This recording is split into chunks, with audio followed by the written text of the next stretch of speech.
आज हम गणेश गीता पर आधारित एक ऑडियो बुक का विश्लेषण करने वाले हैं और हमारा मकसद सिर्फ एक धार्मिक कहानी सुनना नहीं है, बल्कि ये समझने की कोशिश है कि भगवान गणेश के इस अनोखे स्वरूप में क्या क्या जिंदगी को बेहतर तरीके से जीने का कोई सीक्रेट कोड, कोई फलसफा छिपाए। बिल्कुल।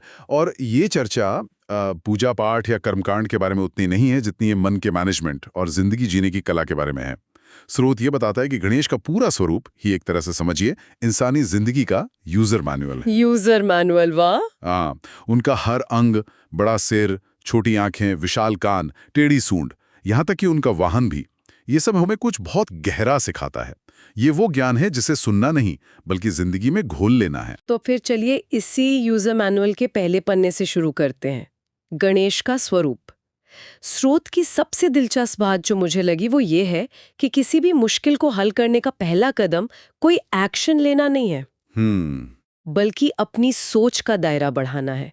उनका जो विशाल सिर है वो सिर्फ ये नहीं बताता कि उनके पास बहुत ज्ञान है, बल्कि ये याद दिलाता है कि जब हमारी सोच, हमारा नजरिया बड़ा हो जाता है तो ज्यादातर मुश्किलें अपने आप छोटी लगने लगती हैं। आपने बहुत सही पकड़ा। ये बल पर बुद्धि की जीत का प्रतीक है। अक्सर हम समस्याओं में उलझकर तुरंत हाथ पैर मारने लगते हैं, जबकि गणेश का विशाल सिर हमें रुककर सोचने, पूरी तस्वीर देखने और एक रणनीति बनाने की सलाह देता है। अच्छा। और फिर उस बड़ी सोच को जमीन पर उतारने के लिए चाहिए उनकी छोटी छोटी आंखों जैसा लेजर शार्प फोकस। आज की दुनिया में हम सब जानते हैं कि ध्यान लगाना कितना मुश्किल है। हमारा दिमाग एक साथ 10 टैब की तरह खुला रहता है। वो छोटी आंखें हमें याद दिलाती हैं, सोचो बड़ा, लेकिन एक बार में काम एक ही करो, पूरी एकाग्रता के साथ। और उनके वो बड़े बड़े कान, मुझे हमेशा लगता था कि इसका मतलब है कि एक अच्छा श्रोता बनो, लेकिन श्रोत इसे एक और स्तर पर ले जाता है। वो सिर्फ दूसरों को सुनने की बात नहीं कर रहा है ना? नहीं, बिल्कुल नहीं। ये उससे कहीं ज्यादा गहरा है। उनके विशाल कान, जिन्हें शूरपकर्ण भी कहते हैं, हमें 2 बातें सिखाते हैं। पहली, एक अच्छा श्रोता बनो जो सिर्फ शब्द नहीं बल्कि शब्दों के पीछे की भावनाएं भी सुनता है। लेकिन दूसरी और शायद ज्यादा जरूरी बात, वो है अपने अंदर की आवाज को सुनना। दिन भर के शोर शराबे में हम अपने दिल की, अपनी अंतरात्मा की आवाज को अनसुना कर देते हैं। वो कान हमें शांत बैठकर खुद को सुनने की कला सिखाते हैं। और उनकी सूंड, वो जो लचीली सूंड है। हाँ, वो लचीली सूंड जो किसी भी दिशा में मुड़ सकती है, वो तो आज के जमाने का सबसे बड़ा सर्वाइवल स्किल है। अनुकूलनशीलता मतलब एडेप्टेबिलिटी। जिंदगी सीधी लकीर में नहीं चलती, और जो लोग पेड़ की तरह सख्त और अकड़े रहते हैं वो अक्सर तूफान में टूट जाते हैं। सही बात है। लेकिन जो घास की तरह झुकना जानते हैं वो हर मुश्किल से निकल जाते हैं। वाह, मतलब उनका पूरा स्वरूप ही एक एक पैकेज है। बड़ी सोच, लेजर फोकस, गहरी समझ और जबरदस्त लचीलापन। जी। और शायद इसीलिए उन्हें विघ्नहर्ता कहते हैं। वो विघ्नहर्ता इसलिए नहीं है कि वो आकर हमारी मुश्किलें दूर करेंगे, बल्कि इसलिए कि जब हम इन गुणों को अपना लेते हैं तो हम खुद अपनी मुश्किलों को दूर करने की ताकत हासिल कर लेते हैं। बिल्कुल बिल्कुल, यही सार है। सच्ची पूजा इन गुणों को अपने किरदार में उतारना है। जब आप ये गुण अपना लेते हैं तो आप स्वयं विघ्नहर्ता का एक अंश बन जाते हैं। लेकिन इन गुणों को अपनाने के रास्ते में जो सबसे बड़ा विघ्न, सबसे बड़ा रोड़ा है, वो तो हमारा अपना मन है। स्रोत में इसे एक बेलगाम घोड़े की तरह बताया गया है, जो हमें या तो अतीत की यादों में दौड़ाता है या फिर भविष्य की चिंताओं में भटकाता है। वो हमें वर्तमान में, इस पल में टिकने ही नहीं देता। मुझे अपना ही एक किस्सा याद आता है। मैंने तय किया कि रोज सुबह उठकर लिखूंगी। पहले दिन उठी, दूसरे दिन उठी, तीसरे दिन सुबह अलार्म बजा और मन ने तुरंत कहानी बनानी शुरू कर दी। अरे, कल रात देर से सोए थे, नींद पूरी नहीं हुई है, शरीर को आराम देना भी तो जरूरी है। एक दिन नहीं लिखोगी तो क्या हो जाएगा? और मैं उसकी बातों में आ गई। वो एक दिन कब एक हफ्ते में बदल गया, पता ही नहीं चला। ये हम सबके साथ होता है। और यहीं पर गणेश का विशाल सिर सिर्फ ज्ञान नहीं बल्कि बुद्धि और विवेक का प्रतीक बनकर हमारी मदद करता है। देखिए, मन भावनाओं का एक बेचैन समुंदर है। उसमें हर तरह की लहरें उठती हैं, अच्छी भी बुरी भी। बुद्धि उस समुंदर में एक कुशल नाविक की तरह है, जो हमारी जिंदगी की नाव को भावनाओं के थपेड़ों में डूबने नहीं देती बल्कि उसे सही दिशा में ले जाती है। अच्छा। गणेश गीता का केंद्रीय संदेश ही यही है, मना एव मनुष्याणाम कारणम बंध मोक्षयोः, यानी मन ही इंसान के बंधन और मोक्ष का कारण है। अगर मन आपके काबू में है तो वो आपका सबसे अच्छा दोस्त है, और अगर आप मन के काबू में हैं तो उससे बड़ा दुश्मन कोई नहीं। तो सवाल ये है कि इस बेलगाम घोड़े पर लगाम कैसे कसी जाए। क्या स्रोत इसका कोई प्रैक्टिकल तरीका बताता है? हाँ, और बहुत ही मनोवैज्ञानिक तरीका बताता है। 2 कदम हैं। पहला, जागरूकता, अवेयरनेस। अपने विचारों के प्रति एक साक्षी, एक दर्शक की तरह सजग हो जाना। जैसे ही मन में गुस्सा, जलन या कोई भी नकारात्मक विचार उठे, तो उसे दबाने या उससे लड़ने की बजाय बस उसे देखो। बस देखो। हाँ, बस देखो।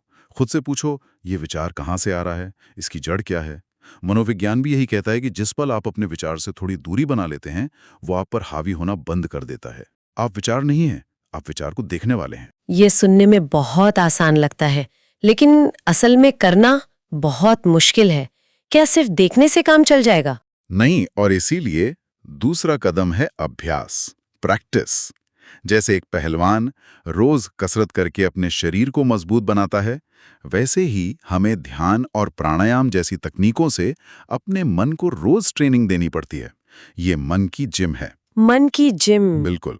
और गणेश के हाथों में जो 2 शस्त्र हैं, अंकुश और पाश, वो इसी आत्मनियंत्रण के 2 मनोवैज्ञानिक उपकरण हैं। अंकुश है विवेक, जो मन रूपी हाथी को सही रास्ते पर आगे धकेलता है, एक तरह से पुश मोटिवेशन। अच्छा। और पाश है संयम, जो मन को गलत आदतों और लालच की तरफ जाने से खींचकर रोकता है। वो है पुल रिस्ट्रेंट।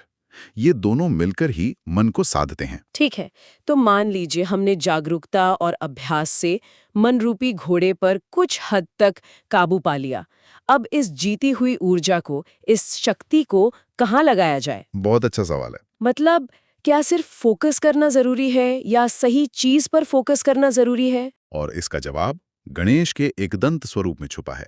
उनकी कहानी है कि उन्होंने महाभारत लिखने के लिए अपना एक दांत तोड़कर उसकी कलम बना ली। यहाँ उनका टूटा हुआ दांत त्याग का प्रतीक है, उन हजारों छोटी छोटी चीजों का जो हमारी ऊर्जा और हमारा ध्यान भटकाती हैं। और जो एक साबुत दांत है, वो एक मुख्य लक्ष्य पर पूरी तरह से ध्यान केंद्रित करने का प्रतीक है। स्रोत में वो मैग्नीफाइंग ग्लास वाला उदाहरण बहुत कमाल का है। सूरज की किरणें जब फैली होती हैं तो वो बस हल्की गर्मी देती हैं, लेकिन जब आप उन्हीं किरणों को एक मैग्नीफाइंग ग्लास से एक बिंदु पर केंद्रित करते हैं, तो वो आग लगा सकती हैं। हाँ, वो कागज में आग लगा सकती हैं। हमारी मानसिक ऊर्जा भी ठीक वैसी ही है। बिखरी हुई रहे तो कुछ खास असर नहीं होता, एक जगह लग जाए तो चमत्कार कर सकती है। और आज के डिजिटल युग में तो ये सिद्धांत सबसे ज्यादा जरूरी हो गया है। हमारे फोन पर हर 2 मिनट में आने वाले नोटिफिकेशंस और सोशल मीडिया की अंतहीन स्क्रॉलिंग, ये हमारे ध्यान को, हमारी मानसिक ऊर्जा को टुकड़ों में बांट देती है। बिल्कुल। हम एक साथ बहुत कुछ करने की कोशिश में असल में कुछ भी ठीक से नहीं कर पाते। यज्ञदत्त का संदेश साफ है, अपनी जिंदगी का एक मुख्य लक्ष्य चुनो और फिर उन सभी चीजों को ना कहना सीखो जो आपको उस लक्ष्य से दूर ले जाती हैं। ये सिर्फ काम पर नहीं, रिश्तों पर भी लागू होता है। जब किसी से बात कर रहे हैं तो फोन को साइड में रखकर, आंखों में आंखें डालकर पूरा ध्यान उसी इंसान को दें। जब खाना खा रहे हैं तो सिर्फ खाने का स्वाद लें, टीवी देखते हुए नहीं। यही छोटी छोटी आदतें हमारे बिखरे हुए मन को एक बिंदु पर टिकना सिखाती हैं। आपने शुरू में सुनने की कला और गणेश के बड़े कानों का जिक्र किया था, मैं उस पर वापस लौटना चाहती हूँ। शूर्प कर्ण यानी सूप या छाछ जैसे कान, ये विचार मुझे बहुत दिलचस्प लगा। ये सिर्फ अच्छा सुनने के बारे में नहीं है, बल्कि क्या सुनना है और क्या नहीं, ये चुनने के बारे में है। बिल्कुल। छाछ का काम क्या होता है? वो अनाज को भूसे से अलग करता है। सही। वो भूसे को फेंक देता है और सिर्फ काम के अनाज को रखता है। गणेश के कान हमें यही विवेक सिखाते हैं।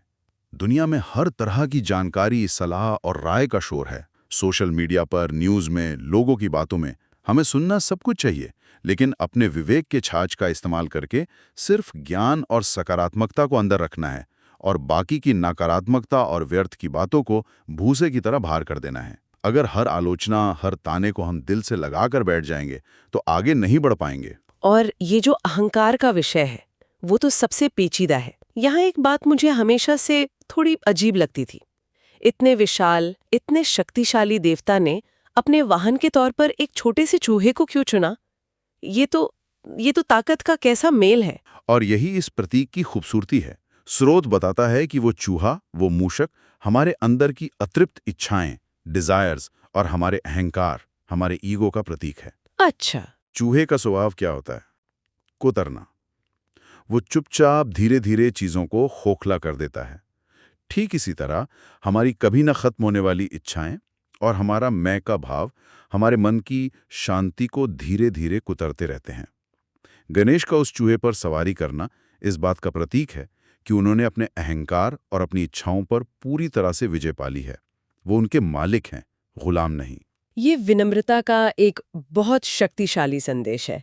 लेकिन एक सवाल मन में आता है, आज की दुनिया में चाहे कॉर्पोरेट जगत हो या राजनीति, विनम्रता को अक्सर कमजोरी की निशानी माना जाता है। जो ज्यादा बोलता है, जो ज्यादा दिखाता है, उसे ही ताकतवर समझा जाता है। इस सोच के साथ गणेश गीता के इस दर्शन का तालमेल कैसे बिठाया जाए? ये बहुत जरूरी सवाल है और यहाँ हमें विनम्रता का सही मतलब समझना होगा। गणेश गीता की विनम्रता कायरता या आत्मविश्वास की कमी नहीं है, बल्कि वो अपनी असलियत, अपनी सीमाओं को समझने से आती है। स्रोत में फलों से लदे पेड़ का उदाहरण है जो हमेशा झुका हुआ होता है। हाँ, उसका झुकना उसकी कमजोरी नहीं, उसकी समृद्धि का प्रतीक है। सच्चा ज्ञानी और शक्तिशाली इंसान वो है जिसे अपनी ताकत का दिखावा करने की जरूरत नहीं पड़ती। उसका काम बोलता है। अहंकार एक गुब्बारे की तरह है जिसमें सिर्फ हवा भरी होती है। विनम्रता जमीन से जुड़े रहने की ताकत है। तो ये कमजोरी नहीं, बल्कि असली आत्मविश्वास की सबसे बड़ी निशानी है। ये जो जमीन से जुड़े रहने की बात है, ये मुझे उनके एक और स्वरूप की याद दिलाती है, वक्रतुंड यानी टेढ़ी सूंड। ये हमें क्या सिखाता है? ये हमें जिंदगी की सच्चाई सिखाता है। वक्र का मतलब है टेढ़ा या घुमावदार। ये प्रतीक है कि सफलता का या जिंदगी का रास्ता कभी सीधा हाईवे नहीं होता। उसमें अनगिनत मोड़, उतार चढ़ाव और यू टर्न आते हैं। बिल्कुल। जो लोग अकड़कर ये सोचते हैं कि मैं तो बस इसी सीधे रास्ते पर चलूंगा, वो पहले ही मोड़ पर टूटकर बिखर जाते हैं। लेकिन जो गणेश की सूंड की तरह लचीले होते हैं, जो हालात के हिसाब से खुद को ढालना जानते हैं, वो हर मुश्किल रास्ते से अपना मार्ग बना लेते हैं। और उनका वो बड़ा सा पेट जिसे लंबोदर कहते हैं। मुझे याद है एक बार मेरे काम की बहुत आलोचना हुई थी और मैं कई दिनों तक परेशान रही उस बात को, मतलब पचा ही नहीं पा रही थी। क्या लंबोदर स्वरूप इसी पचाने की क्षमता के बारे में है? बिल्कुल। उनका विशाल पेट सिर्फ मोदक पचाने के लिए नहीं है, बल्कि जिंदगी के हर अच्छे बुरे अनुभव को पचाने के लिए है। तारीफ को, सफलता को पचाना ताकि वो सर पर न चढ़ जाएं, और आलोचना को, असफलता को पचाना ताकि वो दिल में न उतर जाए। ये भावनात्मक स्थिरता, इमोशनल स्टेबिलिटी का प्रतीक है। जो इंसान हर छोटी बड़ी बात पर या तो आसमान में उड़ने लगता है या जमीन पर गिर जाता है, वो कभी शांत नहीं रह सकता। लंबोदर स्वरूप हमें हर परिस्थिति में समभाव से, शांत चित्त से रहना सिखाता है। तो मन को नियंत्रित करना, उसे एक दिशा देना, अहंकार को काबू में रखना, लचीला बनना और भावनात्मक रूप से स्थिर रहना, ये सब बहुत अनुशासन वाले काम हैं। इस सब के बाद मिलता क्या है? इतनी मेहनत का, इतनी साधना का फल क्या है? इसका जवाब गणेश के सबसे प्रिय भोग मोदक में छिपा है। मोदक शब्द मुद धातु से बना है, जिसका अर्थ है आनंद या खुशी। तो मोदक का शाब्दिक अर्थ है जो आनंद प्रदान करे। ये इस पूरी साधना के मीठे फल का प्रतीक है। वाह, ये तो मैंने कभी सोचा ही नहीं था। और स्रोत उसके आकार के बारे में भी कुछ कहता है ना? हाँ, और वो बहुत गहरा है। मोदक का बाहरी हिस्सा चावल के आटे का बना होता है, जो थोड़ा सादा होता है, लेकिन उसके अंदर गुड़ और नारियल की मीठी स्टफिंग होती है। ये ज्ञान और साधना के मार्ग का प्रतीक है। शुरुआत में ये रास्ता अनुशासन की वजह से थोड़ा मुश्किल या फीका लग सकता है, लेकिन जब आप मेहनत करके गहराई में उतरते हैं, तब आपको ज्ञान और आनंद का वो मीठा स्वाद मिलता है जो अंदर छिपा है। ये सिखाता है कि सच्चा आनंद, सच्ची खुशी सतह पर नहीं, हमेशा गहराई में मिलती है। तो ये पूरी यात्रा अपने मन को जीतने से शुरू होती है और आनंद को पाने पर खत्म होती है। लेकिन क्या ये आनंद सिर्फ अपने लिए है? क्या इस ज्ञान का अंतिम लक्ष्य सिर्फ व्यक्तिगत शांति या सफलता ही है? नहीं, और यही गणेश गीता का सर्वोच्च संदेश है। ज्ञान का अंतिम लक्ष्य हमें धर्म के मार्ग पर चलाना है। यहाँ धर्म का मतलब किसी पूजा पद्धति से नहीं, बल्कि अपने कर्तव्य और सही कर्म से है। यानी जब आप ज्ञान और क्षमता हासिल कर लें, तो उसका उपयोग सिर्फ अपने फायदे के लिए नहीं, बल्कि दूसरों की भलाई और समाज के कल्याण के लिए करें। अच्छा, इसीलिए गणेश को गणपति भी कहते हैं। गण यानी सभी प्राणी और पति यानी उनका स्वामी या पालक। यह हमें निस्वार्थ नेतृत्व और सामाजिक जिम्मेदारी का पाठ सिखाता है। और उनकी दो पत्नियां सिद्धि और बुद्धि भी शायद इसी ओर इशारा करती हैं। बिल्कुल, ये एक बहुत सुंदर प्रतीक है। संदेश ये है कि जब हम अपने जीवन में बुद्धि यानी ज्ञान और विवेक को अपनाते हैं तो सिद्धि यानी हर तरह की सफलता और पूर्णता हमें अपने आप मिल जाती है। हमें सफलता के पीछे नहीं भागना है, हमें विवेक और ज्ञान के पीछे भागना है। सफलता तो उसकी परछाई की तरह खुद ब खुद पीछे चली आएगी। तो अगर मैं इस पूरी ज्ञान यात्रा को समेटने की कोशिश करूं तो ये कुछ ऐसी है। सबसे पहले अपने बेलगाम मन पर काबू पाओ, फिर एक दंत बनकर उस सारी ऊर्जा को एक लक्ष्य पर लगाओ। चूहे की सवारी करके अपने अहंकार को हमेशा अपने काबू में रखो और विनम्र बनो। वक्रतुंड की तरह जिंदगी के हर मोड़ पर लचीले बनो। लंबोदर की तरह हर अच्छे बुरे अनुभवों को पचाकर शांत रहना सीखो। और जब तुम ये सब कर लोगे तो तुम्हें साधना के मीठे फल के तौर पर मोदक जैसा सच्चा आनंद मिलेगा। ये यात्रा मैं से शुरू होती है पर इसका अंत हम पर होता है। आपने इसे बहुत खूबसूरती से समेटा है और शायद हमारे श्रोताओं के लिए अंतिम विचार यही हो सकता है। गणेश गीता का सबसे बड़ा संदेश सिर्फ गणेश की पूजा करना नहीं है, बल्कि स्वयं गणेश के गुणों का एक अंश बनने की कोशिश करना है। एक ऐसा इंसान बनना जो न केवल अपने जीवन के विघ्नों को बल्कि अपने ज्ञान और क्षमता से इस दुनिया के विघ्नों को भी दूर करने का काम करता है। ये यात्रा आत्म सुधार से शुरू होती है, लेकिन इसका असली मकसद जगत कल्याण है।